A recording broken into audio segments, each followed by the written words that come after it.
Hola, bienvenidos, soy Juan Mary Ruiz.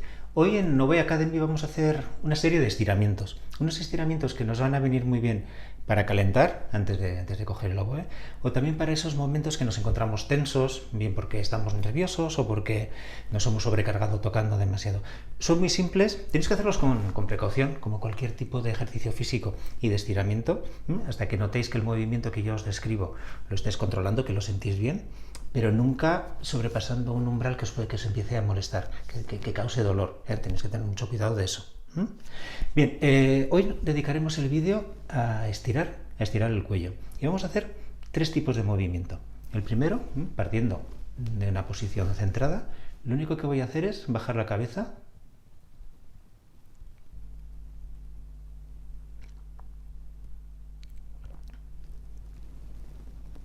y volverla a subir, como si estuviera enrollando el cuello. No hago hacia adelante. No se trata de hacer esto, sino de imaginaros que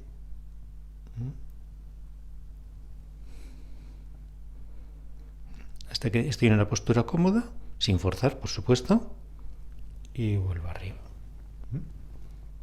Podéis hacer unas cuantas repeticiones, siempre despacio y muy relajados.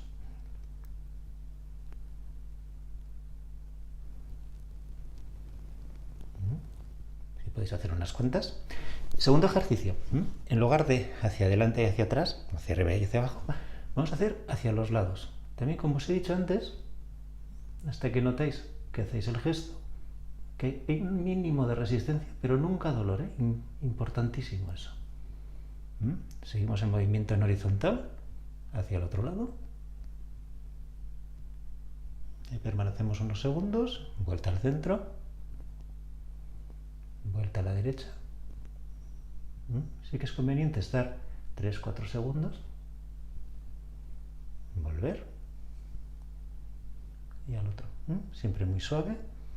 Estoy notando. Y vuelta al centro. Y el tercero, que a mí me parece muy interesante porque, sobre todo tocando el oboe, se nos suele cargar bastante esta parte, es un movimiento más bien en diagonal. Yo giro así la cabeza hasta notar que aquí estoy estirando. Este cuesta un poco más encontrar el punto justo, así como los otros para adelante, para atrás, izquierda, derecha era más sencillo, que hay un punto oblicuo que hay que encontrar, que aquí noto que eso está estirando, el hombro permanece quieto, y noto lo que os digo, un mínimo de tensión que me dice que la musculatura se está estirando, se está relajando, pero sin forzar. Vuelvo al centro y busco ese punto en el otro lado. Aquí está. También permanecer unos segundos y volver al centro. Procurad hacer el mismo tiempo, el mismo número de veces en cada lado, para mantener equilibrado. Y aunque ahora solamente estoy haciendo un par de movimientos de ejemplo, podéis hacer unas cuantas repeticiones más. Probadlo y ya veréis que solamente con lo que yo he hecho ahora ya noto que hay un poco más de soltura. Podéis tener el hábito de hacerlo a diario antes de calentar como prevención, pero también si os queréis relajar antes de un concierto, por ejemplo, que quieras que no, hay tensión muscular porque hay una tensión psíquica también, ¿no? Psicológica antes de tocar. O momentos durante el curso que estamos estudiando mucho, que nos notamos que estamos sobrecargados, es un buen ejercicio. Otro día hablaremos de otro tipo de estiramientos, para los hombros, para los brazos, etcétera, pero como punto de partida, y que considero que son los más importantes, los más directamente involucrados en tocar el oboe, hoy os he ofrecido estos. Os veo la semana que viene.